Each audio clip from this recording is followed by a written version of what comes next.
Assalamualaikum warahmatullahi wabarakatuh.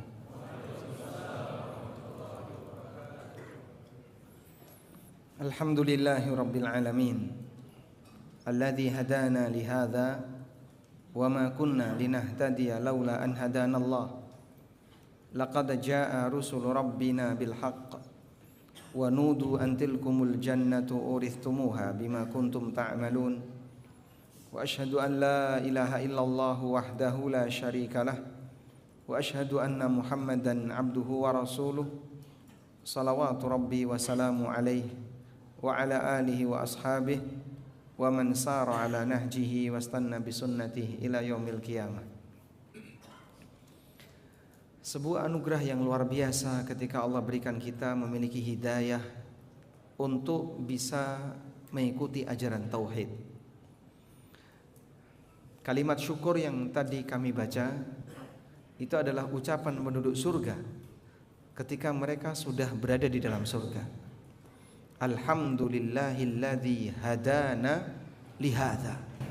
Segala puji bagi Allah yang telah memberikan petunjuk kepada kita lihadza, untuk bisa mendapatkan surga ini. Karena kalau kita tidak diberi petunjuk oleh Allah, maka kita tidak akan bisa mendapatkan jalan untuk mendapatkan kebaikan, terutama petunjuk berkaitan dengan masalah akidah. Mungkin ketika di dunia kita baru bisa mengucapkan alhamdulillah saat mendapatkan nikmat berupa materi. Saat kita mendapatkan nikmat berupa uang, kita mendapatkan nikmat berupa harta, kita mengucapkan alhamdulillah. Dan penduduk surga mengingat nikmat yang paling penting bagi mereka. Mereka mengingat nikmat yang paling penting bagi mereka adalah saat mereka diberi oleh Allah petunjuk untuk bisa mendapatkan surga. Selanjutnya, sebelum kita masuk pada materi tentang overthinking berkaitan dengan masalah rizki, terlebih dahulu Bapak Ibu kami ajak untuk melihat bagaimana kondisi langit dan bumi serta gunung ketika ada orang yang mengatakan Allah punya anak. Di surat Maryam ayat 90. Dan ayat ini barangkali cukup sering kita perdengarkan, terutama di momen-momen belakangan. Takadus samawati yatafattarna minhu wa tanshaqqul ardu wa takhirrul jibalu hadda. Hampir saja langit itu runtuh, bumi terbelah, dan gunung terbang. Anda'u lirrahmani walada, karena mereka mengklaim Ar-Rahman punya anak. Bagaimana pemahaman yang benar berkaitan dengan fenomena ini? Saya bacakan keterangan yang disampaikan oleh Al-Hafidz Ibnu Katsir. Al-Hafidz Ibnu Katsir mengatakan, takadus samawati yatafattarna minhu, hampir saja langit itu runtuh, wa tanshaqqul ard, dan bumi itu terbelah, wa takhirul jibal, dan gunung terbang. Ai yakadu yakunu dzalika, mereka hampir saja mengalami kondisi itu inda simaihinna hadhil maqalah min fajarati bani Adam, ketika mereka mendengar ada sebagian di antara bani Adam yang mengatakan Allah punya anak. I'dhaman lirabbi wa ijlalan bihi, karena mereka mengagungkan Allah Subhanahu wa taala. Jadi maksud ayat adalah langit itu emosi, bumi emosi, gunung emosi, gara-gara mendengar ada manusia mengatakan Allah punya anak. Kenapa muncul emosi dalam diri mereka? Karena mereka mengagungkan Allah. Pengagungan luar biasa yang mereka berikan kepada Allah Subhanahu wa taala, sampai ketika ada orang yang mengatakan Allah punya anak, muncul emosi dalam diri mereka.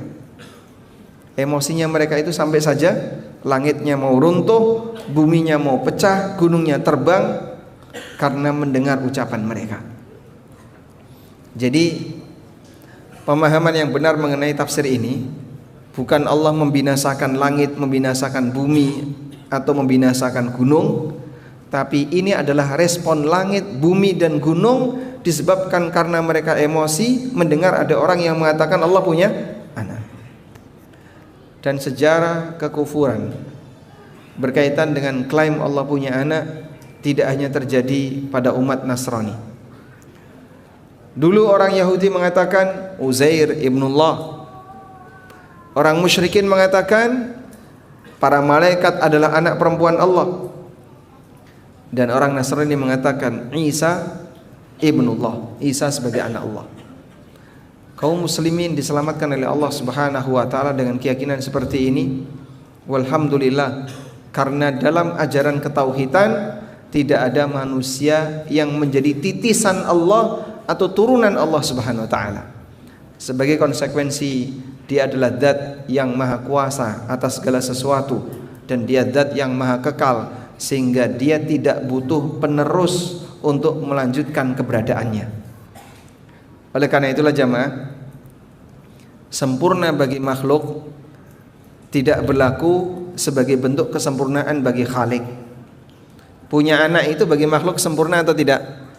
Sempurna. Sehingga kalau makhluk tidak punya anak, yang terjadi apa Pak? Mereka tidak akan bertahan lama, tidak lestari. Maka makhluk punya keturunan itu bagian dari sifat kesempurnaan makhluk. Tapi Khalik punya keturunan justru mengurangi keagungan dan kemuliaan bagi Khalik. Karena Allah Subhanahu wa taala tersucikan dari istri dan anak. Oleh karena itulah, dalam kondisi ketika ada orang yang mengatakan Allah punya anak, ini sama dengan menghina dan merendahkan Allah Subhanahu wa taala. Karena itu disebutkan dalam hadis yang sahih, Nabi SAW pernah bersabda, Allah Subhanahu wa taala berfirman, "Syatamani ibnu Adam." Bani Adam telah menghinaku. Kita bacakan hadis berikut ini. Hadisnya riwayat Bukhari, An-Nasa'i dan yang lainnya. Qala Allah tabaraka wa ta'ala. Allah tabaraka wa ta'ala berfirman, "Kadzdzabani ibnu Adam." Bani Adam mendustakanku. Walam yakun yambaghi lahu ayyukadzdzibani, dan mereka tidak layak untuk mendustakanku. Wa syatamani ibnu Adam. Manusia telah menghinaku. Walam yakun yambaghi lahu ayyashtumani, dan mereka tidak layak untuk menghinaku. Apa bentuk mereka mendustakan Allah? Amma takdzibuhu iyaya. Bentuk manusia mendustakan aku adalah faqauluhu, ketika mereka mengatakan inni la u'iduhu kama bada'tuhu. Keyakinan sebagian orang yang mengatakan bahwa Allah tidak akan membangkitkan kembali manusia yang sudah mati. Keyakinan siapa ini jemaah? Orang musyrikin.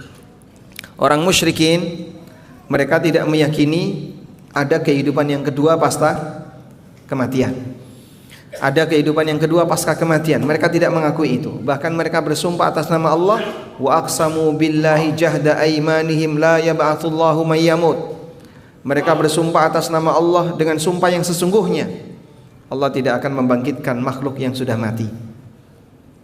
Sebagian di antara mereka membawa tulang manusia, dibawa di hadapan Rasulullah sallallahu alaihi wasallam.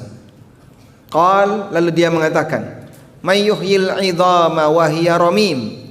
Siapakah yang akan menghidupkan tulang-tulang ini ketika tulang-tulang ini sudah jadi tanah? Maka dijawab oleh Allah, "Qul." Apa lanjutannya? "Qul." Lanjutannya apa, Pak? Kelihatan enggak pernah yasinan ini. "Qul yuhyihal ladzi ansha'aha awwala marrah." Sampaikan Nabi Muhammad, yang menghidupkannya adalah zat yang pertama kali menciptakannya. Sehingga Allah Subhanahu wa ta'ala tunjukkan kuasanya. Semua yang menyimpang dalam masalah akidah ini nabrak satu prinsip, innallaha ala kulli syai'in qadir. Semua penyimpangan dalam masalah akidah menabrak satu prinsip yang ditegaskan oleh Allah dalam Al-Quran, innallaha ala kulli syai'in qadir. Allah maha kuasa atas segala sesuatu. Baik. Sehingga orang musyrikin, mereka menganggap bagaimana mungkin manusia yang sudah jadi tanah, bahkan kadang tercerai-berai ke banyak tempat, apalagi yang dimakan oleh binatang. Sehingga sebagian masuk ke dalam perut macan, perut singa, dimakan elang, dimakan ini, kemudian nanti jadi kotoran, terus berserakan di mana-mana. Bagaimana cara Allah Subhanahu wa taala bisa menghidupkan mereka kembali? Kita sebagai muslim punya satu kaidah, innallaha ala kulli syai'in qadir. Nah, logika orang musyrik enggak nyambung di situ. Maka mereka beranggapan tidak mungkin Allah bisa menghidupkan sesuatu yang sudah bercerai-berai di mana-mana. Makanya Allah Subhanahu wa taala tegaskan, "Walaysa akhirul khalqi bi'azza 'alayya min awwalihi." Dan menciptakan makhluk untuk hidup kembali tidak lebih sulit bagiku dibandingkan ketika aku menciptakannya pertama kali. Wa amma syatmuhu iyaya, adapun celaan manusia yang disampaikan kepadaku, faqauluhu, ketika mereka mengatakan ittakhadallahu walada, Allah telah menjadikan anak untuknya, wa anallahul ahadus samad, padahal aku adalah Allah zat yang Maha Esa, as-samad yang menjadi tempat bergantung, lam alid wa lam ulad, dan aku tidak melahirkan, tidak pula punya orang tua yang melahirkanku, walam yakun li kufuwan ahad, dan tidak ada yang sekufu denganku. Baik, kenapa ada keyakinan Allah itu punya anak? Terjadi dialog di zaman Nabi SAW antara Nasrani dari daerah Najran dengan Rasulullah SAW. Disebutkan dalam sebuah riwayat yang sahih, pada waktu Nabi SAW sedang melaksanakan sholat asar, didatangi oleh rombongan Nasrani dari Bani Najran, dari daerah Najran. Najran itu berada di Yaman. Lalu ketika mereka sampai di Masjid Nabawi, Nabi SAW tengah sholat. Seusai sholat, mereka ikut sholat, tapi mereka sholatnya menghadap ke arah timur. Dan orang Nasrani sampai sekarang ibadahnya menghadap ke arah timur. Lalu setelah mereka selesai sholat, didatangi oleh Rasulullah SAW. Kemudian Nabi SAW minta kepada mereka, aslimu, masuklah kalian ke dalam Islam. Kemudian mereka mengatakan, kami telah muslim sebelum kalian. Nabi SAW mengatakan, kadzabtum, kalian berdusta. Kalian mengatakan Isa adalah anak Allah, kalian makan babi, dan kalian menyembah salib. Lalu mereka mengatakan, jika Maryam adalah wanita suci, karena kami kaum muslimin dengan orang Nasrani punya satu kata sepakat, Maryam wanita suci. Yang berbeda dalam hal ini adalah Yahudi mengatakan Maryam wanita pezina. Sedangkan Muslim dan Nasrani punya satu kata sepakat, Maryam wanita suci. Jika Maryam wanita suci dan dia tidak pernah kawin dengan manusia, bagaimana mungkin dia bisa punya anak? Kalau bukan bapaknya Isa adalah Allah. Sehingga mereka kebingungan. Kok bisa ada manusia terlahir punya ibu, nggak punya bapak? Siapa lagi bapaknya kalau bukan Allah? Maka Nabi SAW balik tanya kepada mereka, bukankah kalian itu mengakui yang namanya anak itu pasti punya kemiripan dengan bapak? Dan Allah Maha Kuasa atas segala sesuatu. Dia yang menciptakan alam, yang memberi rizki, yang mengatur, menghidupkan dan mematikan.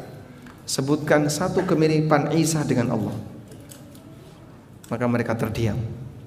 Akhirnya mereka tidak punya alasan. Di saat itulah Allah Subhanahu wa taala menurunkan firman-Nya, fa in hajjaka fihi faqul ta'alu nad'u abna'ana wa abna'akum wa nisa'ana wa nisa'akum wa anfusana wa anfusakum thumma nabtahil fanaj'al la'natallahi 'alal kadhibin.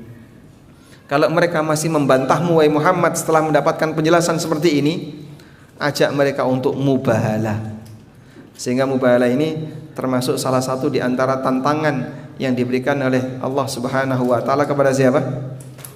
Kepada orang Nasrani. Coba Bapak lihat di sini. Summa nabtahil fanaj'al la'natallahi 'alal kadhibin, di surat Ali Imran ayat 61. Kalau kalian tetap ngeyel setelah mendapatkan penjelasan dan mengatakan bahwasanya Isa adalah anak Allah, maka sampaikan, ajak anak kalian, istri kalian. Kemudian kita bermubahalah, saling bersumpah, siapa di antara kita yang pendusta, maka dia akan mendapatkan laknat Allah. Mereka enggak berani ketika mendapatkan tantangan itu. Ya Muhammad, kalau mubahalah dengan kamu, kami enggak berani. Utus yang lain. Akhirnya Nabi SAW menyuruh salah seorang sahabat untuk menggantikan beliau. Siapa namanya? Siapa yang diminta Nabi SAW untuk menggantikan mubahalah? Abu Ubaidah Ibnul Jarrah. Hadza aminu hadhil ummah. Ini adalah manusia kepercayaan umat ini. Baik. Dari sini Anda bisa memahami bahwasanya mengapa orang Nasrani beranggapan bahwasanya Isa adalah anak Allah, karena mereka kesulitan untuk bisa memahami bagaimana mungkin ada manusia terlahir tidak punya bapak. Bagi kaum muslimin ini mudah. Kita kembalikan kepada kaidah innallaha ala kulli syai'in qadir. Maka sebagaimana Allah kuasa untuk menciptakan manusia tanpa bapak, tanpa ibu. Siapa beliau? Adam. Allah kuasa untuk menciptakan manusia punya ibu enggak punya bapak. Siapa beliau? Hawa. Allah kuasa menciptakan manusia punya ibu enggak punya bapak. Siapa beliau? Isa. Sebagaimana pula Allah kuasa untuk menciptakan manusia punya ibu dan punya bapak. Maka sempurnalah kekuasaan Allah berkaitan dengan penciptaan manusia. Karena itu ketika Allah Subhanahu wa taala menjelaskan tentang fenomena penciptaan Nabi Isa, Allah Subhanahu wa taala mengatakan inna mathala Isa indallahi kamathali Adam di surat Ali Imran ayat 59. Inna mathala Isa indallahi kamathali Adam. Fenomena tentang Isa di sisi Allah itu sama sebagaimana fenomena tentang Adam. Khalaqahu min turabin thumma qala lahu kun fayakun. Allah ciptakan Isa, Allah ciptakan Adam dari tanah. Kemudian Allah berfirman kun fayakun. Sebagaimana Allah juga kuasa untuk menciptakan Isa, lalu Allah berfirman kun fayakun. Karena itu ketika Allah menjelaskan tentang proses penciptaan Isa, Allah Subhanahu wa taala mengatakan dzalika Isa ibnu Maryam qaulal haqqil ladzi fihi yamtarun di surat Maryam. Itulah Isa bin Maryam, ucapan yang benar yang mereka ragukan. Maka lillahi ayyattakhidha min waladin. Allah tidak layak untuk memiliki anak. Subhanah, maha suci Dia. Idza qada amran fa innama yaqulu lahu kun fayakun. Allah kalau mau menetapkan sesuatu, Allah tinggal berfirman kun, maka jadilah Isa. Dan Bapak Ibu yang kami hormati, tentang fenomena Nabi Isa, ada kehadiran beliau dan ada kita sebut kepergian beliau. Ada kehadiran beliau, ada kepergian beliau. Kehadiran Isa dan kepergian Isa. Dua kejadian ini melahirkan tiga agama. Berkaitan dengan kehadiran Isa, di situ ada tiga pendapat manusia yang berbeda. Pendapat pertama mengatakan Nabi Isa terlahir melalui proses perkawinan normal, sehingga Maryam berzina dan Nabi Isa anak zina. Makanya mereka tidak mengakui keberadaan Isa sebagai nabi. Ini pendapat siapa? Yahudi. Sehingga mereka beranggapan Maryam wanita pezina dan Nabi Isa anak zina. Allah Subhanahu wa taala sebutkan ini dalam Al-Qur'an. Wa qaulihim ala Maryama buhtanan azima. Dan mereka pernah mengatakan tuduhan kepada Maryam buhtanan azima, sebuah tuduhan yang besar. Ini seperti yang disebutkan di surat An-Nisa ayat 156. Ya. Yang kedua, orang yang meyakini Maryam wanita suci dan Nabi Isa terlahir bukan melalui proses perkawinan manusia dengan manusia. Tapi Isa adalah anak Allah.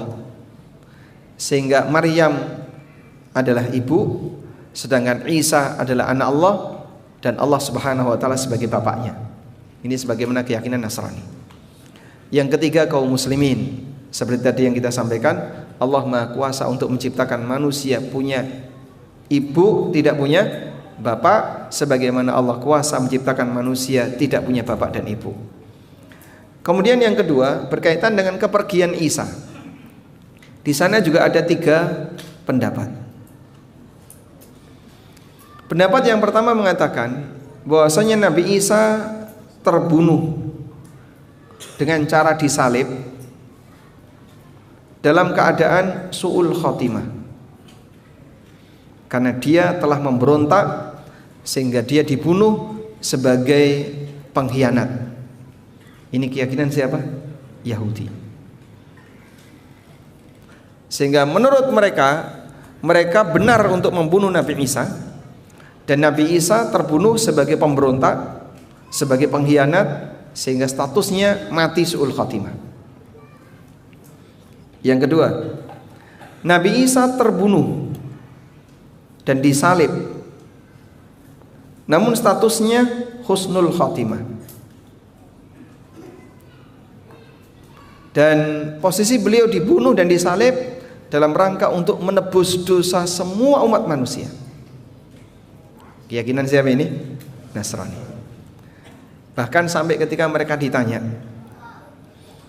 kalau Nabi Isa itu disalib dalam rangka menebus dosa semua umat manusia, apakah beliau juga akan menebus dosa orang yang menyalibnya? Jawab mereka, iya, termasuk. Apakah Nabi Isa juga menebus dosanya kaum muslimin? Mereka bilang tidak. Loh, salah kita apa? Kita mengakui Nabi Isa sebagai nabi, sebagai manusia mulia, ulul azmi. Tapi kita tidak termasuk di antara orang yang mendapatkan pengampunan dosa dari Nabi Isa. Padahal jamaah, dalam Taurat Allah telah tegaskan bahwa siapapun tidak bisa menanggung dosa orang lain. Sebagaimana yang Allah Subhanahu wa taala sebutkan. Kalau Ustadz tahu kalau itu ada dalam Taurat, apa pernah baca Taurat? Saya tidak baca Taurat, tapi Al-Qur'an bercerita tentang isi Taurat. Allah Subhanahu wa taala berfirman, "Am lam yunabba bima fi suhufi Musa wa Ibrahim alladzi waffa alla taziru waziratun wizra ukhra." Tidakkah mereka sudah mendapatkan informasi apa yang ada dalam suhuf Musa wa Ibrahim alladzi waffa, dan suhuf Ibrahim, seorang nabi yang telah memenuhi janji. Apa isinya? Alla taziru waziratun wizra ukhra, seseorang tidak menanggung dosa orang lain. Allah ceritakan dalam suhuf Musa, dalam suhuf Ibrahim itu ada ajaran yang mengatakan orang tidak menanggung dosa orang lain. Sebagaimana dalam Al-Quran ini juga banyak, la taziru waziratun wizra ukhra, seseorang tidak menanggung dosa orang lain. Maka konsep bahwasanya ada manusia yang bisa menanggung amal orang lain, yang bisa menanggung dosa orang lain, itu dusta semuanya. Allah nggak pernah ngajari seperti itu.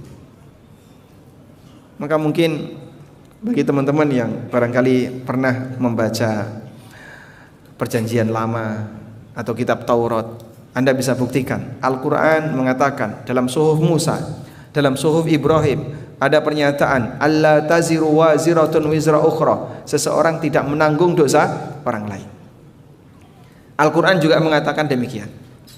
Karena mohon maaf Bapak Ibu, keyakinan seperti ini dibawa oleh sebagian tokoh agama ke dalam agama Islam, sehingga sebagian di antara mereka ada yang sampai mengatakan, kamu nanti kalau mati lalu ketemu malaikat, bilang saja saya adalah anggota ormas A, maka kau akan dijamin diampuni oleh Allah. Kamu kalau nanti sudah sampai di akhirat, sebut saja kamu adalah muridnya Kanjeng Sinten, kamu ditunggu di pintu surga. Kalau kamu nanti di padang mahsyar, ketika matahari didekatkan 1 mil, silakan berteduh di bawah bendera ormas. Betapa luasnya bendera ormas. Padahal kita akan dihisab oleh Allah sendiri-sendiri. In kullu man fis samawati wal ardi illa atir rahmani abda laqad ahsahum wa addahum adda wa kulluhum atihi yaumal qiyamati fardan. Dan mereka semuanya akan datang kepada Allah di hari kiamat fardan, sendirian. Tidak ada istilah dihisab atas nama ormas, dihisab atas nama kelompok tertentu, lalu dia membawa nama tokoh tertentu. Yang seperti ini enggak berlaku. Karena ada sebagian orang yang membawa akidah kayak gini ke dalam agama Islam. Padahal akidah seperti ini telah merusak ajaran agama sebelumnya. Sehingga bagi mereka, antara yang rajin ke tempat ibadah dengan yang tidak rajin ke tempat ibadah, hasilnya apa, Pak? Sama. Lalu apa bedanya mereka yang berprestasi dalam masalah agama dan yang tidak berprestasi? Islam tidak mengajarkan demikian. Karena itu kita diajarkan masing-masing orang akan bertanggung jawab terhadap amalnya.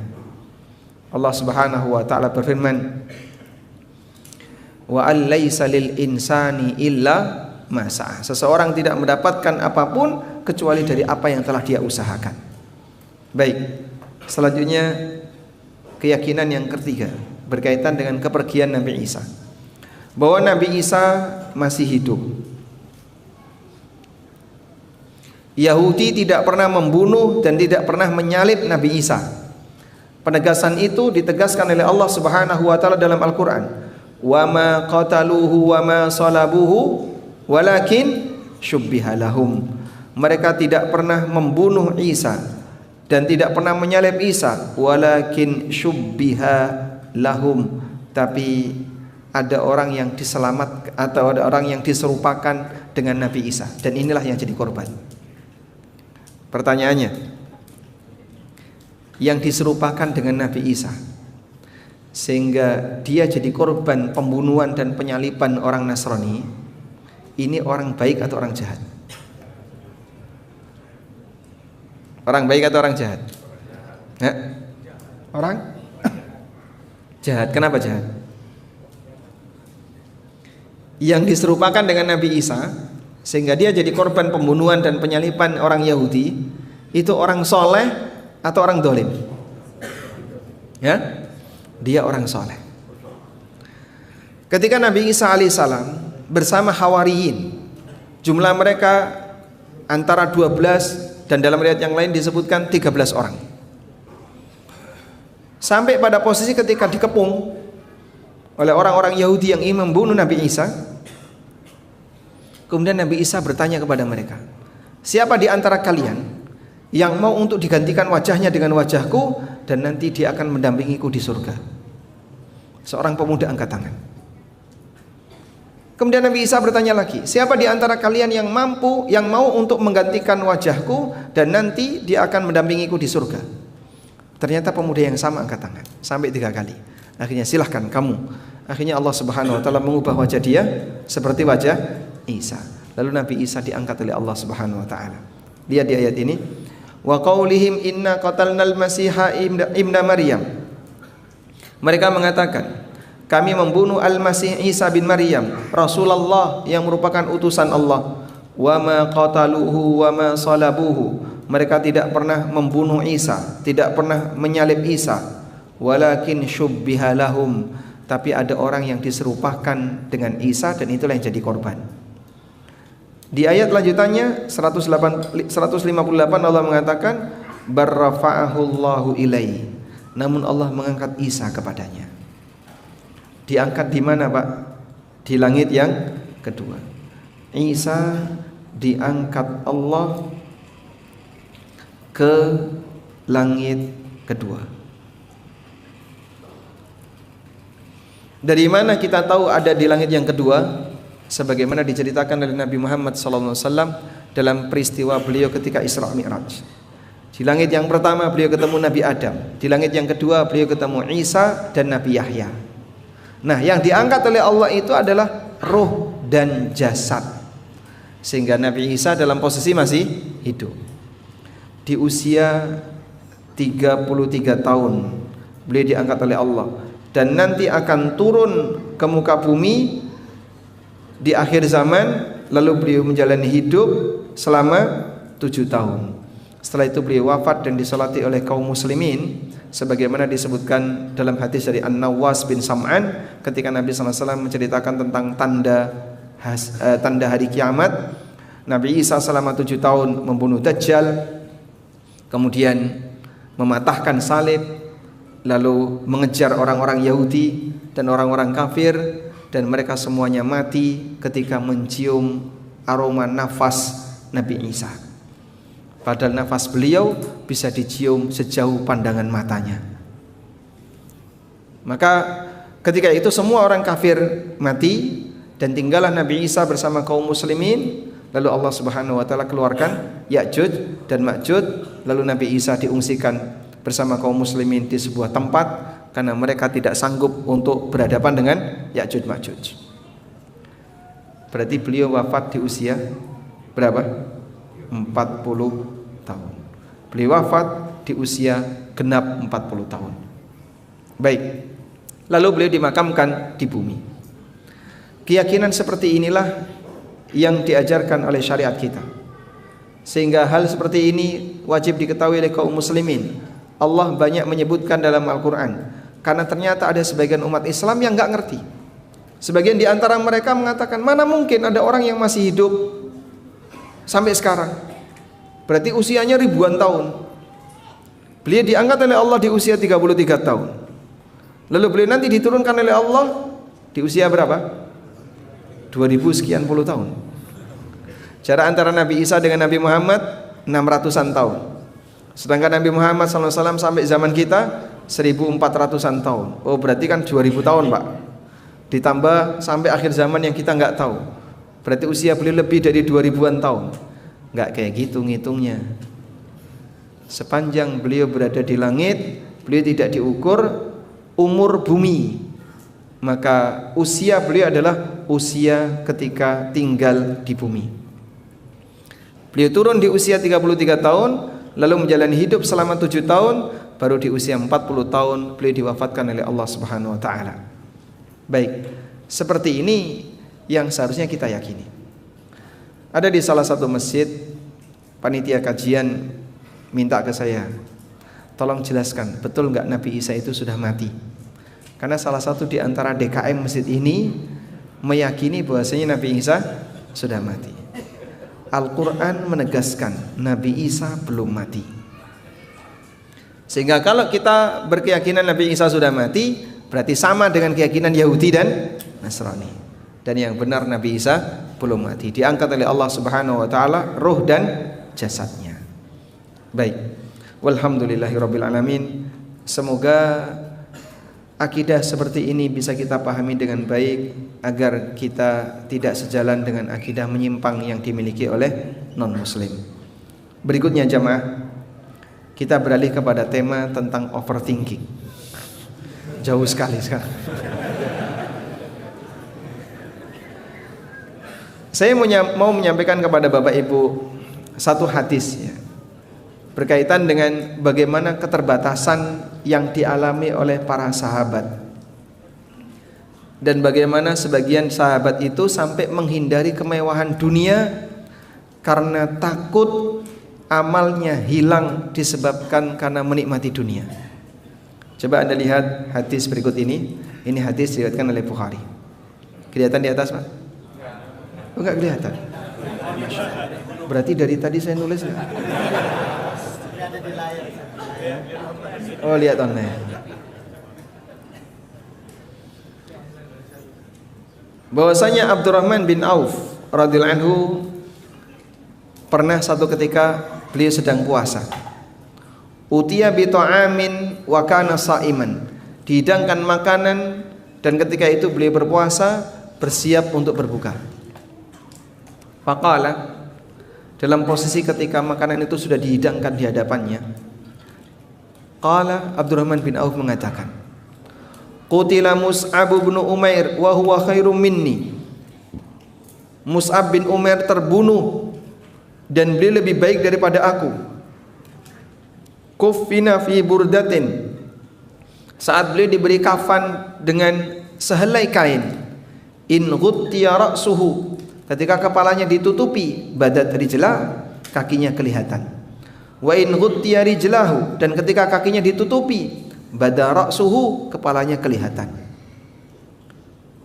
Lalu kata beliau, summa busita lana minad dunya ma busit. Kemudian dibentangkan untuk kita aneka kenikmatan dunia. Mau makan apa, tinggal QRIS. Mau butuh apa, tinggal scan, tinggal tap, tinggal masuk. Abdurrahman bin Auf ketika itu beliau hanya menghadapi kenikmatan berupa aneka makanan yang dihidangkan di hadapan beliau sebagai persiapan untuk berbuka. Lalu beliau teringat Mus'ab bin Umair. Beliau terburu dalam keadaan penuh dengan keterbatasan, sehingga beliau radhiyallahu anhu belum sempat menikmati aneka kenikmatan dunia. Tsumma busita lana minad dunya ma busit. Kemudian aneka kenikmatan dunia itu dibentangkan untuk kita. Dalam riwayat yang lain beliau mengatakan, u'tina minad dunya ma u'tina. Kita diberi oleh Allah aneka kenikmatan dunia. Wa qad khashina an takuna hasanatuna ujjilat lana. Dan aku takut jangan-jangan ini adalah pahala atas amal kebaikan kita yang disegerakan oleh Allah.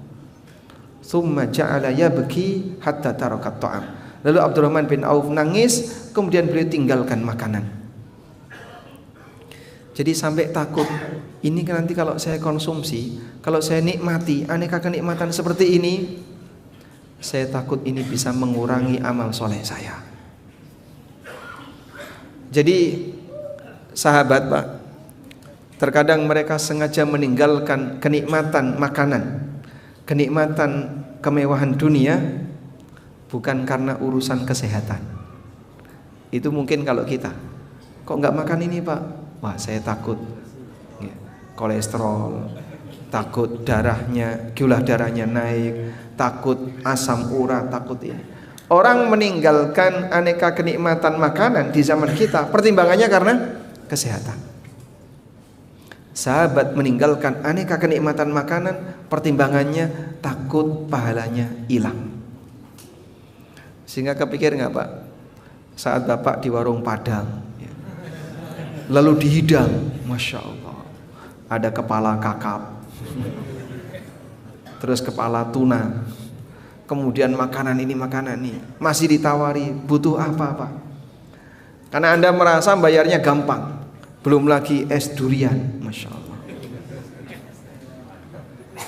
Dalam posisi ketika makanan serba dihidang seperti itu, terus Bapak teringat, ini pahala sholat saya hilang, nggak jadi dimakan.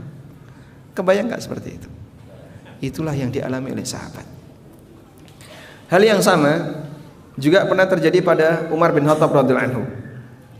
Sebagaimana yang pernah Allah Subhanahu wa taala firmankan dalam Al-Qur'an. Allah mengatakan tentang orang-orang kafir. Adhabtum tayyibatikum fi hayatikumud dunya wastamta'tum biha. Bapak lihat di surat Al-Ahqaf ayat 20. Wa yauma yu'radul ladzina kafaru 'alan nar.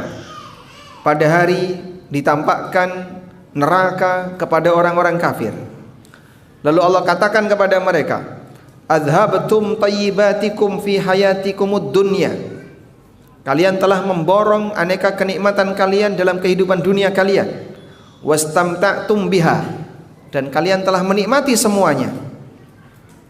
Fal yauma tujzauna 'adzabal huni bima kuntum tastakbiruna fil ardi bighairil haqqi wa bima kuntum tafsukun. Pada hari ini kalian akan dibalas dengan adab yang menghinakan karena dulu kalian bersikap sombong terhadap kebenaran ketika di dunia. Baik, Bapak perhatikan di sini. Saat Allah Subhanahu wa taala memarahi orang-orang kafir ketika mereka dimasukkan ke dalam neraka, di antara pernyataan yang Allah sampaikan adalah kalian telah memborong semua amal kebaikan kalian dengan kenikmatan di dunia. Makanya kalau ada orang yang bertanya, Pak, jika non muslim itu pernah beramal soleh, Misalnya pernah menyantuni anak yatim, memberi santunan kepada orang miskin, dan kegiatan-kegiatan sosial yang lainnya. Apa mereka nggak dapat pahala, Pak? Katanya Allah Maha Adil, sehingga ketika ada orang berbuat baik akan dibalas oleh Allah dengan kebaikan. Ayat ini menjelaskan itu, bahwasanya balasan kebaikan yang dilakukan oleh orang kafir diberikan oleh Allah semuanya di dunia. Mereka bisa merasakan kenikmatan-kenikmatan yang Allah berikan kepadanya. Karena itulah, kalaupun orang kafir secara duniawi lebih mewah, hartanya lebih banyak, hidupnya lebih penuh dengan fasilitas, itu karena balasan yang diberikan oleh Allah Subhanahu wa taala kepadanya untuk semua kebaikan yang sudah pernah dia lakukan. Berarti sudah kontan di dunia. Sehingga pada waktu Nabi SAW, beliau bangun tidur, ngecap di punggung beliau apa, Pak? Bekas tikar yang beliau pakai untuk tidur. Umar bin Khattab melihat itu nangis. Nabi SAW kemudian tanya, "Ma yubkik, apa yang menyebabkan kamu nangis?" Lalu Umar mengatakan, "Ya Rasulullah, di sana ada raja Romawi, di sana ada raja Persia yang mereka bergelimang dengan aneka dunia." Saat Nabi SAW mendapatkan informasi itu, beliau iri atau tidak, Pak? 0% iri kepada mereka. Tapi yang beliau sampaikan adalah, "Amatarda in kana lahumud dunya walanal akhirah." Apakah kamu tidak merasa bangga ketika mereka hanya punya dunia sementara kita punya akhirat? Sehingga orang kafir kalaupun dia bergelimang dengan aneka harta, sama sekali tidak membuat Rasulullah SAW iri untuk mendapatkannya. Karena itulah beliau tidak mengatakan, "Tenang saja, sebentar lagi kerajaannya akan kita taklukkan. Nyantai saja kamu, nanti kerajaan Romawi akan kita ambil," gitu kerajaannya. Beliau tidak mengatakan demikian. Tapi yang beliau sampaikan adalah, apakah kamu tidak merasa ridho jika mereka hanya mendapatkan dunia sementara kita mendapatkan akhirat? Nah, dalam tafsir Ibnu Katsir berkaitan dengan surat Al-Ahqaf ayat 20 tadi, disebutkan satu riwayat dari Umar bin Khattab radhiyallahu anhu. Kata beliau, "Wa qad tawarra'a Amirul Mukminin Umar bin Khattab radhiyallahu anhu an katsirin minat thayyibatil ma'akil wal masyarib wa tanazzaha anha." Amirul Mukminin Umar bin Khattab radhiyallahu anhu secara sengaja beliau menghindari makanan-makanan yang enak, minuman-minuman yang enak. Tujuannya adalah karena beliau takut seperti yang difirmankan Allah di surat Al-Ahqaf ayat 20. Yang dikatakan oleh Allah, "Adhabatum tayyibatikum fi hayatikumud dunya." Kalian telah memborong semua kenikmatan kalian di kehidupan dunia. Makanya tolong diwaspadai jamaah. Aneka kenikmatan itu bagi para sahabat, mereka takut bisa mengurangi pahala. Dan kita nggak pernah ketakutan seperti itu. Padahal amal mereka jauh lebih hebat dibandingkan amal kita. Ibadah mereka jauh lebih hebat dibandingkan ibadah kita. Kenikmatan dunia yang mereka rasakan jauh lebih rendah dibandingkan dengan kenikmatan dunia yang kita rasakan. Sahabat tidak pernah merasakan ruangan ber-AC. Sahabat tidak pernah merasakan kendaraan bermotor. Sahabat tidak pernah merasakan kendaraan yang bisa terbang. Sahabat tidak pernah merasakan fasilitas online, tidur di atas kasur empuk yang punya pegas. Kita merasakan itu semuanya. Tapi kita tidak pernah berpikir kalau ini ternyata bisa mengurangi pahala. Sehingga coba mulai direnungkan ya, berkaitan dengan aneka kemewahan yang kita rasakan, karena ternyata ini berpotensi bisa mengurangi pahala seseorang. Baik, sudah masuk Isya? Kita akan dengarkan adzan Isya terlebih dahulu, dan setelah itu insyaallah kita lanjutkan. Wassallallahu ala nabiyyina Muhammadin wa ala alihi wa sahbihi wasallam.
Salatil qa'imah ati Muhammadan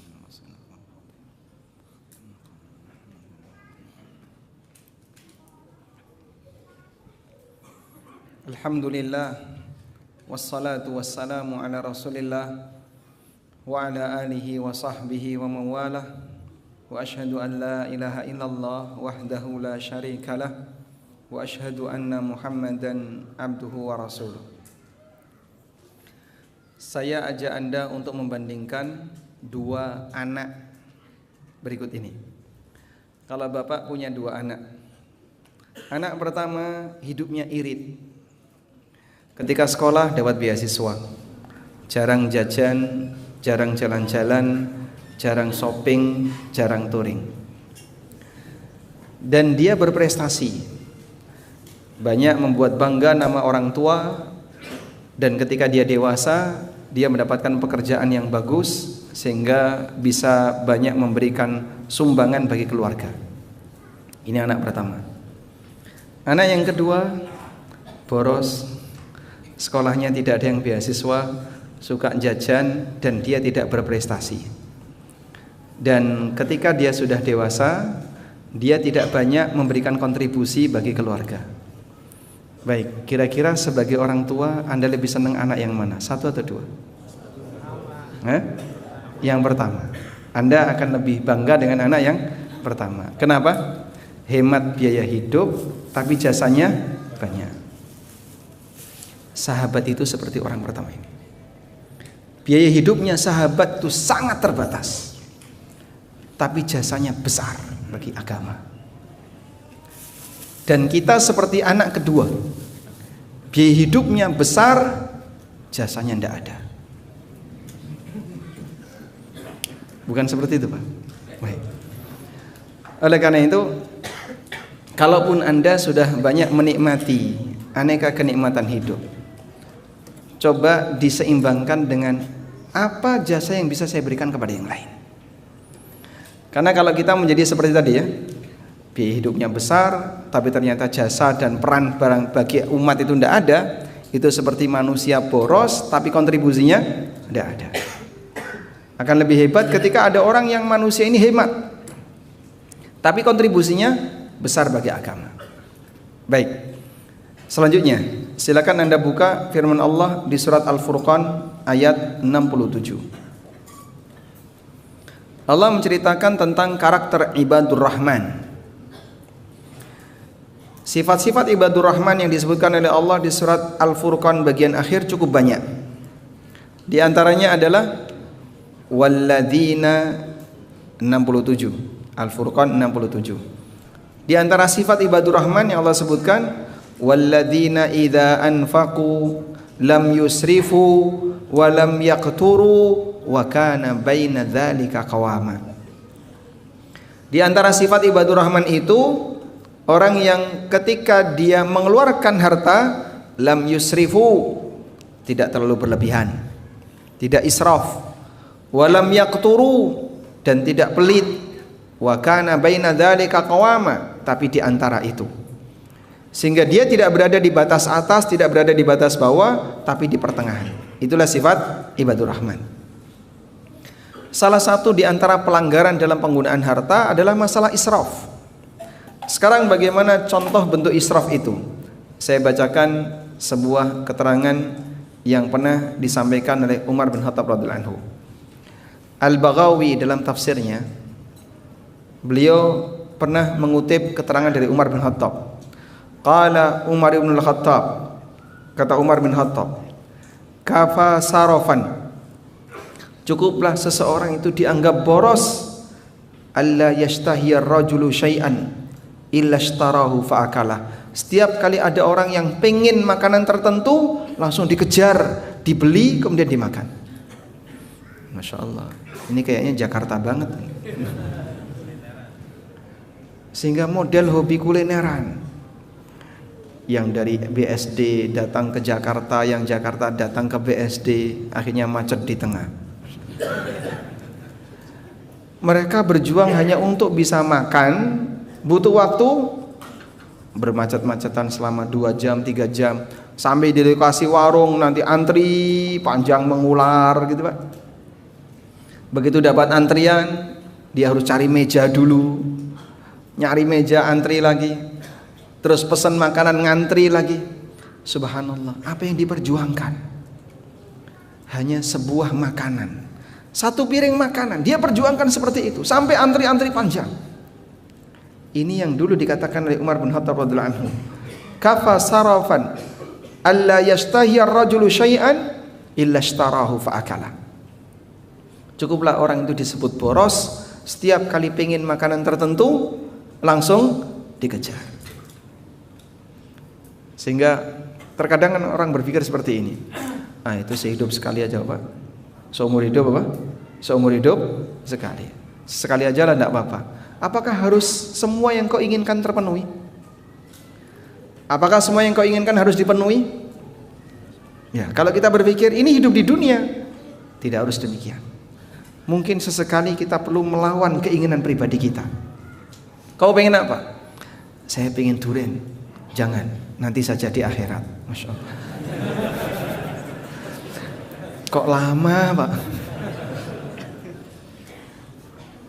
Namun seperti inilah bagaimana dulu para sahabat. Jadi mereka sampai berhati-hati, mereka mengurangi aneka kenikmatan itu. Lalu uang mereka kemana Pak? Bukan berarti terus mereka pelit, disimpan tidak, tapi dimanfaatkan untuk kemaslahatan agama.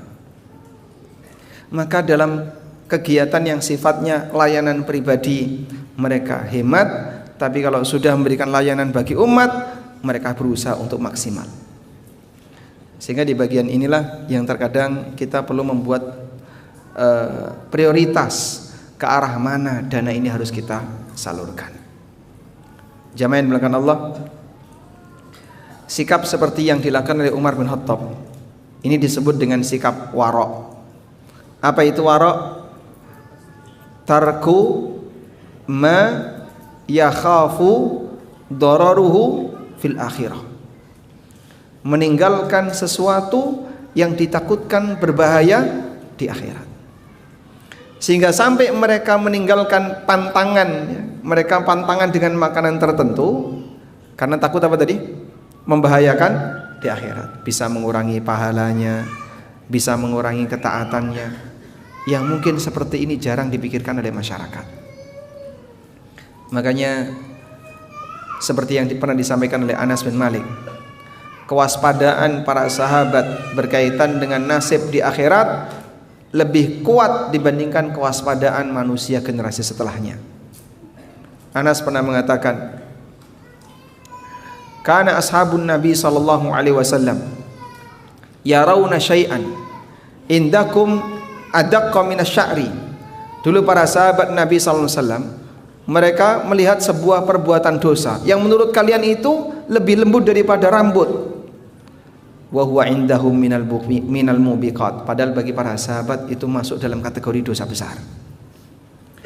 Sahabat menilai ini dosa besar, masyarakat kita menilai seperti apa? Rambut. Demikianlah perbedaan kualitas imannya para sahabat. Padahal ini dikatakan oleh Anas bin Malik di zaman tabi'in. Ini disampaikan oleh Anas bin Malik di zaman tabi'in. Makanya jika dibandingkan antara iman kaum muslimin dengan imannya para sahabat, jauh seperti langit dan bumi. Karena itu jamaah, mungkin kalau kita persis seperti mereka nampaknya sangat berat, tapi berusahalah untuk tahap demi tahap mempelajari bagaimana cara mereka dalam menghadapi rizki dan memperlakukan rizki, sehingga mereka selalu berhati-hati karena takut ini bisa membahayakan nasibnya besok di yaumil qiyamah. Wallahu a'lam. Baik, demikian sebagai pengantar yang bisa kita sampaikan. Semoga bermanfaat dan kita masih punya sisa waktu kurang lebih sampai jam 8. Nanti kita sambung dengan diskusi.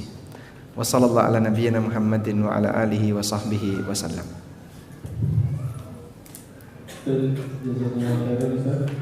Kita lanjut untuk membacakan pertanyaan yang pertama. Semoga Allah selalu dalam lindungan.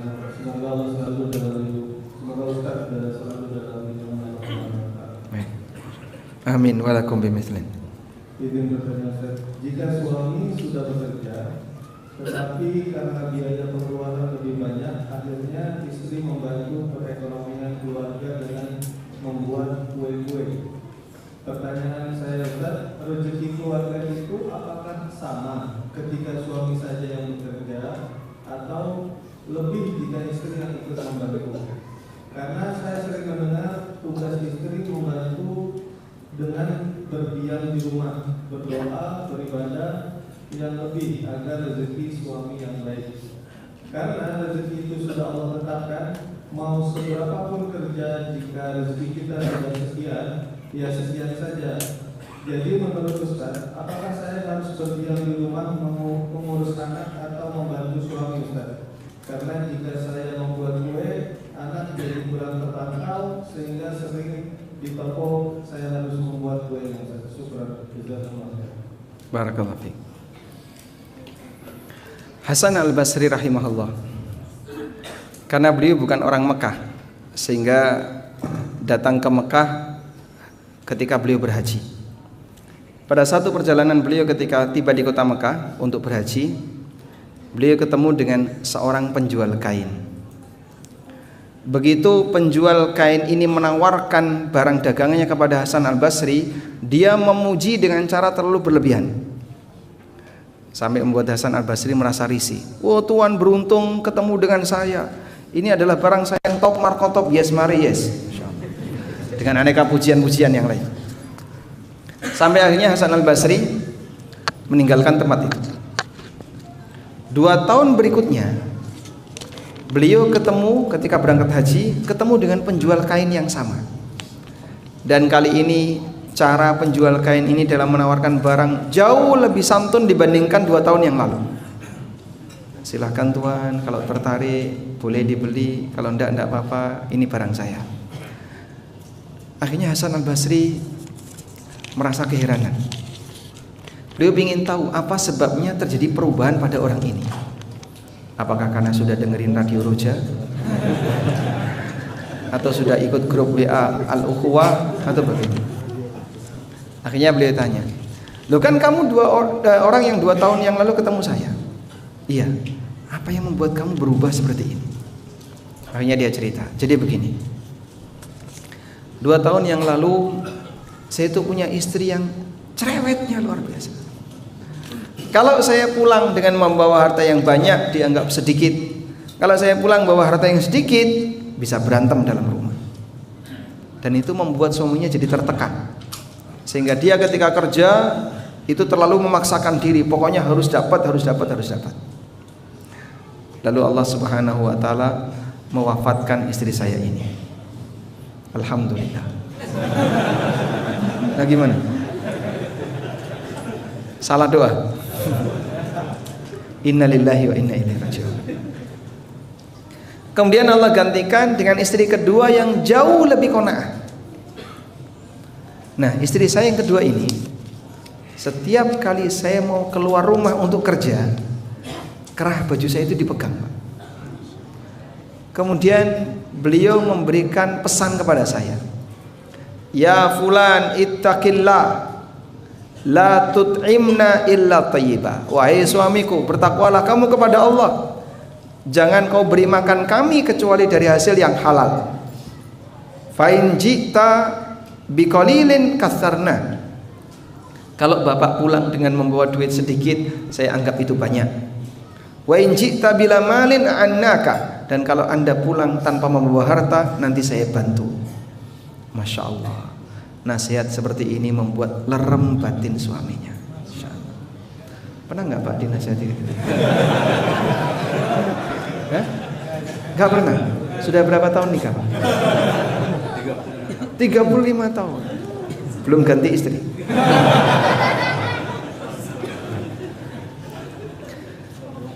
Jadi sebuah pesan sederhana yang disampaikan oleh seorang istri kepada suaminya, walaupun istri ini tidak ikut terlibat kerja secara aktif, tapi penguatan mental inilah yang membuat sang suami jadi merasa sangat tenang ketika di rumah. Saat suami kerja dia merasa tenang. Ini contoh suami yang selalu kangen pengen pulang, Pak. Makanya kalau kemudian ibu-ibu ya berusaha untuk menenangkan hati suaminya, menyampaikan pesan-pesan dan nasihat moral kepada suaminya, terutama sebelum suaminya berangkat untuk kerja. Ini akan memberikan ikatan batin yang kuat sehingga suami Anda akan pengen pulang cepat untuk ketemu istri yang dia rindukan. Berarti pelajaran apa yang bisa kita ambil? Sah-sah saja bagi seorang wanita ikut membantu suaminya. Namun begini, pada asalnya yang berkewajiban untuk menanggung nafkah keluarga adalah suami. Jika ternyata nafkah itu kurang untuk kebutuhan makanan, biaya pendidikan dan biaya-biaya yang lain kurang, maka suami berkewajiban untuk nambah kerja. Suami berkewajiban untuk nambah volume kerja agar dia bisa mendapatkan hasil yang lebih. Sampai pada titik ketika dia nggak sanggup. Kalau sampai pada titik dia nggak sanggup, maka dia boleh mengajukan ke lembaga amil zakat untuk mendapatkan bantuan zakat. Berarti status dia sebagai fakir. Fakir itu orang yang punya, atau status dia sebagai miskin. Miskin itu orang yang punya penghasilan, tapi penghasilan dia tidak mencukupi kebutuhan dirinya dan keluarganya. Kalau misalnya nggak minta zakat, Pak, ya sah-sah saja, itu hak dia. Boleh nggak istrinya membantu? Boleh. Berarti dalam hal ini istri membantu beban kewajiban suami. Namun juga perlu dipertimbangkan, saat istrinya membantu, kira-kira apakah menelantarkan tugas utama dia, seperti melayani suami, mendidik anak, mengawasi anak dan seterusnya. Kalau sampai pada tingkatan itu, bisa jadi madharatnya lebih besar. Maka barangkali sebagai solusi tadi ya, pilihannya suami nambah kerja untuk bisa mendapatkan tambahan penghasilan, atau yang kedua, sang suami jika tidak mampu nambah kerja, dia bisa minta zakat sehingga nanti kekurangan kebutuhan hidup dia ditutupi dari zakat. Wallahu a'lam. Baik, jazakumullah khairan Ustaz. Untuk pertanyaan selanjutnya, izin Ustadz terkait dengan konsep rezeki. Saat ini fenomena influencer di media sosial sangat intens Ustadz.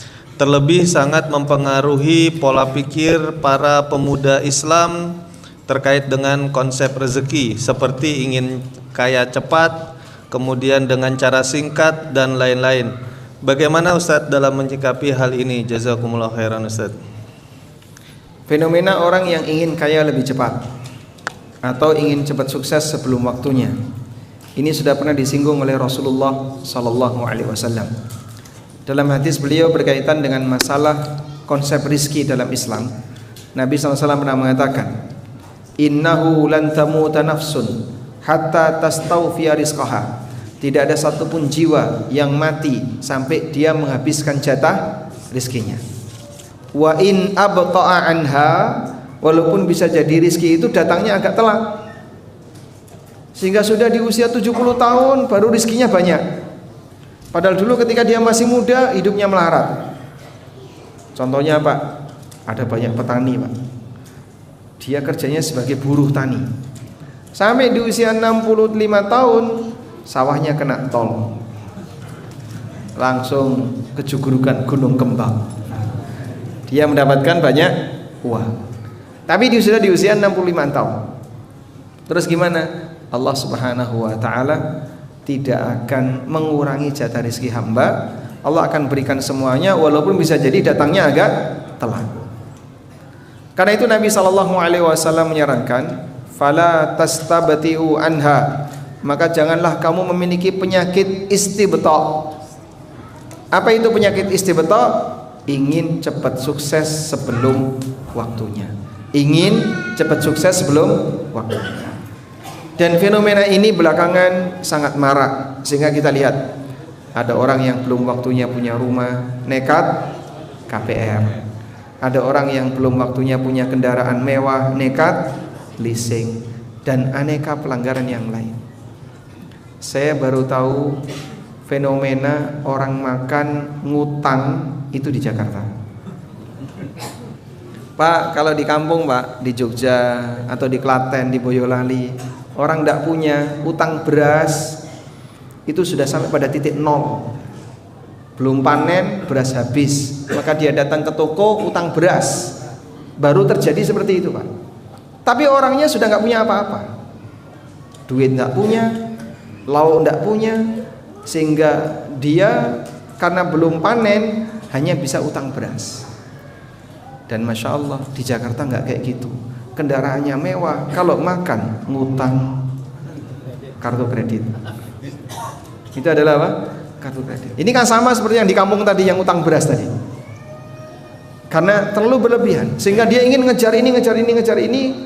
Gimana caranya? Ya sudahlah, pokoknya pakai kartu kredit saja. Akhirnya dia belanja dengan hal-hal yang nilainya besar, tapi dengan cara utang. Coba diturunkan tensi seperti ini ya. Tidak harus kita mengejar apa yang jadi tren. Tren apa ikut, kalau enggak FOMO, sehingga dia merasa malu kalau enggak tahu. Biarkan tren duniawi itu berjalan, tapi kita tetap fokus sebagai hamba yang baik untuk beribadah kepada Allah. Nah Ustadz, jazakumullah khairan atas jawaban yang diberikan Ustadz. Untuk pertanyaan selanjutnya, semoga Allah senantiasa menjaga Ustadz dan sekeluarga. Izin bertanya Ustadz, mengenai seseorang tidak menanggung dosa orang lain Ustadz. Mohon penjelasannya mengenai suami yang menanggung dosa istri atau orang tua yang menanggung dosa anaknya yang belum baligh ketika anaknya melakukan dosa. Jazakumullah khairan Ustadz. Pernyataan ini tidak benar. Tidak ada istilah suami nanggung dosa istri, sebagaimana tidak ada istilah orang tua nanggung dosa anaknya yang berbuat salah sebelum baligh. Baik, sekarang kita jelaskan untuk yang pertama. Benar enggak Pak, suami itu nanggung dosa istri, sehingga ketika istrinya enggak berjilbab, maka nanti suaminya akan ikut berdosa karena istrinya tidak berjilbab. Dalam hal ini ada dua rincian. Rincian yang pertama, suaminya membiarkan istrinya tidak berjilbab, bahkan kadang menyuruh. Kalau seperti ini jelas dia berdosa. Kalau membiarkan saja Pak, saya nggak pernah nyuruh, tapi saya nggak pernah nyuruh istri saya berjilbab, saya juga nggak pernah memarahi ketika istri saya tidak berjilbab. Kalau seperti ini berarti kamu lelaki hilang cemburu. Kamu lelaki hilang cemburu. Yang disebut oleh Nabi SAW dengan lelaki dayuth. Rasulullah SAW pernah menyebutkan 3 orang yang diancam oleh Allah tidak masuk surga. Salah satunya kata Nabi SAW, wad-dayuth alladhi yukirru fi ahlihil khubtha. Lelaki dayuth yang mengizinkan istrinya untuk melakukan tindakan yang jorok. Yang dimaksud adalah yang berkaitan dengan kehormatannya, sehingga istrinya nempel dengan lelaki yang lain, dia santai saja. Istrinya dibiarkan untuk kemudian kumpul dengan lelaki yang lain, dibiarkan saja. Istrinya dibiarkan terbuka aurat, dibiarkan saja. Ini lelaki yang dayuth. Kalau titik seperti ini dia berdosa. Kenapa? Karena dia membiarkan kemaksiatan yang dilakukan oleh istrinya dalam posisi dia tahu, dia lihat, dan dia tidak memberikan pengingkaran sama sekali, bahkan menyetujui. Maka dia masuk kategori berdosa. Yang kedua, istrinya berbuat maksiat, baik maksiat berkaitan dengan kehormatannya atau maksiat berkaitan dengan aktivitas yang lain, dan suaminya mengingkari, tidak setuju, bahkan sudah mengingatkan, maka sang suami telah menggugurkan kewajibannya, dan dosa ini ditanggung sendiri oleh sang istri. Sehingga kalau istri melakukan praktek riba dan suaminya sudah melarang tapi tetap nekat, apakah suami dapat dosa? Tidak. La taziru waziratun wizra ukhra. Seseorang tidak nanggung dosa orang lain. Baik. Kalau istrinya melakukan maksiat tapi suaminya diam saja Pak, berarti dalam posisi ini suami tidak melaksanakan kewajiban amar ma'ruf nahi mungkar, padahal dia punya kuasa untuk mendidik istrinya. Baik, sekarang pelanggaran yang dilakukan oleh anak yang belum baligh. Tadi disebutkan orang tua menanggung dosa dari anak yang belum baligh. Salah atau benar ini? Salah. Kenapa? Karena belum baligh tidak berdosa. Berarti orang tua bebas tanggung jawab Pak. Tunggu dulu, ada rinciannya. Rincian yang pertama, untuk perbuatan dosa yang dilakukan oleh anak yang belum baligh, jika ini berkaitan dengan hubungan dia dengan Allah, maka anak tidak ada nilai dosanya. Misalnya anak nonton sesuatu yang nggak benar, atau anak yang belum baligh ini tidak sholat atau tidak puasa dan seterusnya. Dosa nggak dia? Dia tidak berdosa, karena orang yang belum baligh perbuatannya tidak dicatat. Ya? Karena tidak berdosa, maka tidak ada istilah orang tua nanggung dosa.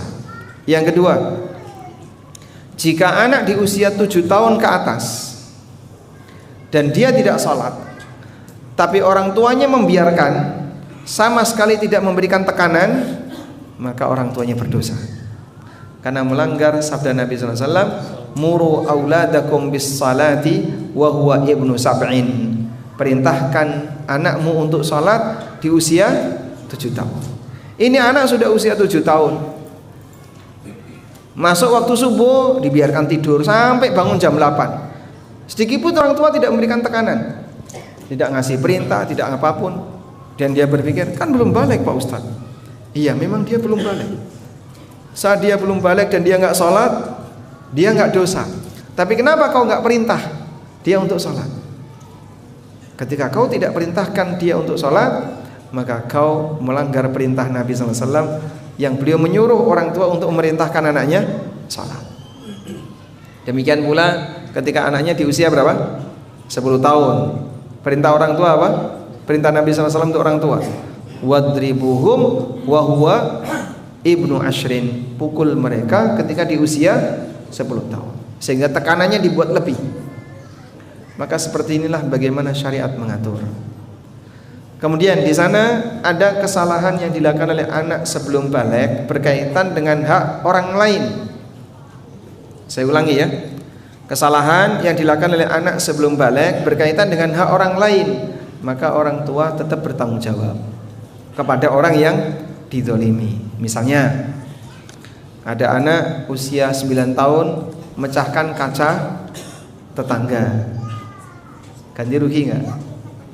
Siapa yang harus nanggung? Orang tua. Kan belum baligh ini. Ya memang anakmu belum baligh, dalam arti tidak ada dosa, tapi merugikan orang lain, kau harus tanggung jawab dan mengganti rugi. Wallahu a'lam. Mungkin pertanyaan terakhir Ustadz. Ustadz izin bertanya terkait dengan makanan Ustadz. Saya sering menanyakan ke istri, dia mau makan apa. Saya hampir selalu ingin membelikan makanan yang disukai oleh istri saya, agar dia bahagia dan senang Ustadz. Kira-kira saya bisa dapat pahala kah Ustadz?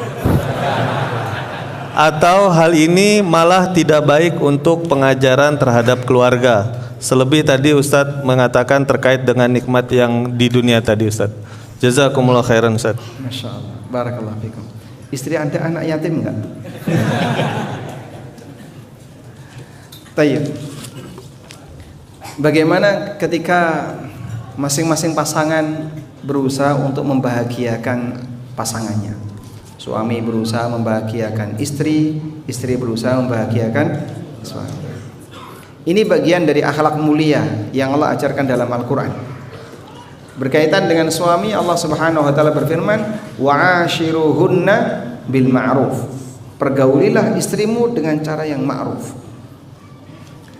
Dan Nabi SAW juga mengatakan, "Inna khiyarakum khairukum li ahli wa ana khairukum li ahli." Orang yang terbaik di antara kalian adalah yang terbaik sikapnya kepada istrinya, dan aku termasuk di antara orang yang terbaik sikapnya terhadap istriku. Karena yang namanya akhlak, ketika bersama dengan orang yang baru ketemu sekali dua kali, orang mungkin masih bisa jaim, jaga image. Tapi kalau terlalu lama, nggak mungkin dia tahan untuk jaim. Maka siapa manusia yang paling tahu akhlak kita? Pasangan. Sebab Anda hidup berdua dengan dia dalam waktu yang lama. Seorang lelaki untuk jaim di hadapan istrinya mustahil. Seperti orang puasa bertahun-tahun. Maka mungkin dia bisa jaim saat ta'aruf, bisa jaim ketika khitbah, bisa jaim begitu akad nikah, bisa jaim malam pertama masih bisa jaim, 3 hari jebol layar sudah mulai terkembang sehingga ketahuan akhlak aslinya. Demikianlah rata-rata manusia. Maka pasangan inilah orang yang paling tahu karakter asli kita. Sehingga terkadang cara untuk mengukur apakah kita ini orang baik atau tidak, Bapak tanyakan ke pasangan. Menurut kamu saya ini orang baik atau tidak? Oh, baik sekali Pak. Masya Allah, alhamdulillah. Kalau dapat penilaian seperti ini ya, berapa kira-kira nilainya? Ya antara 1 sampai 100, Bapak di bawah 30. Lumayan. Masih ada angkanya. Demikian pula istri. Istri diperintahkan dalam syariat kita untuk selalu berusaha mengambil hati suami. Ada seorang wanita, bibinya Imran bin Husain. Bibinya Imran bin Husain ini mendatangi Nabi SAW mau bertanya sesuatu. Lalu Nabi SAW bertanya, ihadihi adza ba'lin, siapa ini, apakah sudah punya suami? Lalu wanita ini mengatakan, na'am ya Rasulullah, saya sudah menikah. Kemudian Nabi SAW tanya kepada wanita ini, aina anti minhu, apa yang kamu lakukan terhadap suamimu? Ya Rasulullah, aku selalu memperhatikannya, kecuali ketika aku tidak mampu untuk melakukannya. Lalu Rasulullah SAW mengatakan, unduri aina anti minhu fa innahu jannatuki wa naruki. Coba perhatikan posisimu di hati suamimu, karena dia adalah pintu surga dan nerakamu. Sehingga sahabiat mereka selalu berjuang bagaimana caranya untuk bisa mengambil hati suaminya. Di antara sahabiat yang berhasil melakukan ini adalah Khadijah radhiyallahu anha. Sampai ketika Aisyah radhiyallahu anha menceritakan tentang testimoni Khadijah, apa kata Aisyah? Aku tidak pernah cemburu dengan wanita siapapun, melebihi cemburuku kepada Khadijah. Karena saking seringnya Nabi SAW menyebut Khadijah. Orangnya sudah mati tapi Aisyah cemburu sama orang mati.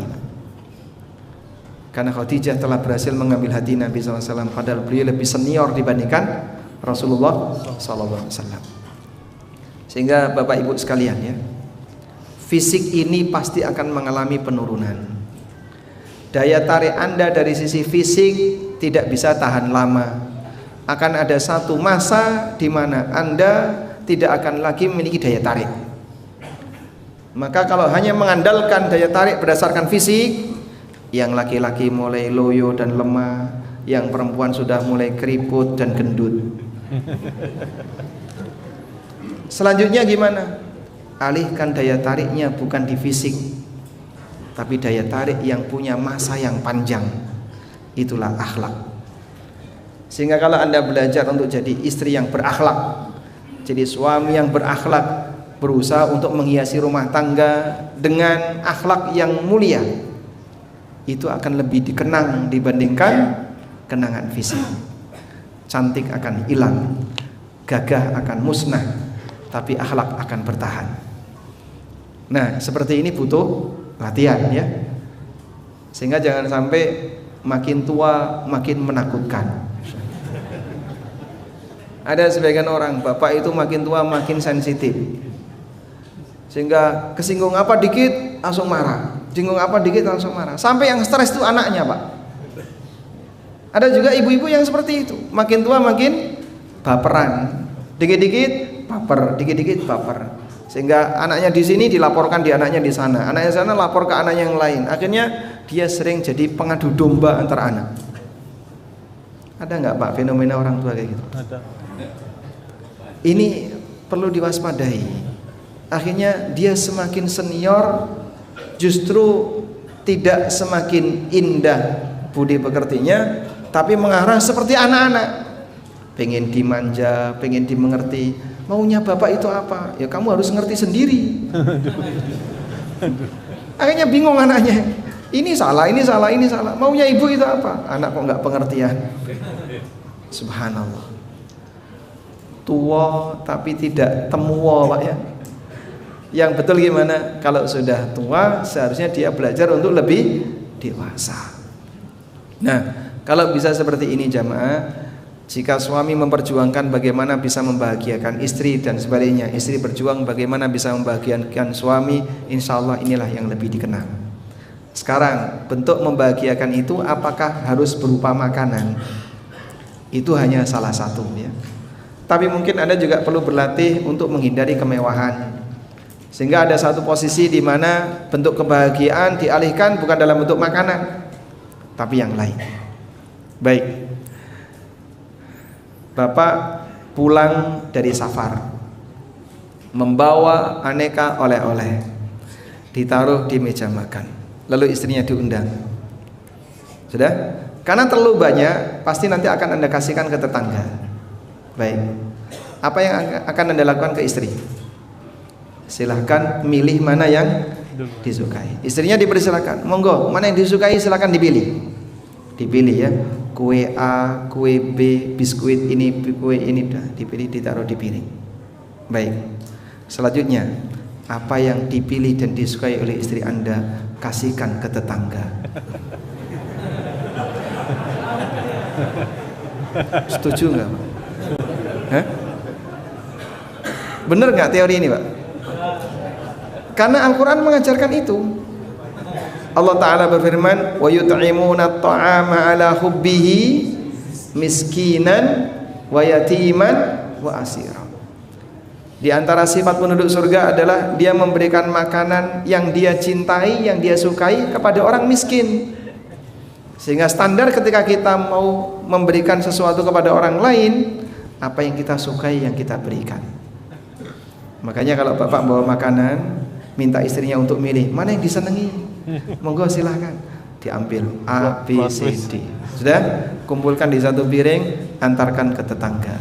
Lihat bagaimana responnya. Kamu senang yang mana sih? Istrimu atau istri tetanggamu? Masya Allah. Pertanyaan yang jangan dijawab ya. Sangat berbahaya bagi kelangsungan rumah tangga Anda. Baik, mungkin itu yang bisa kita sampaikan. Semoga apa yang kita bahas ini bermanfaat.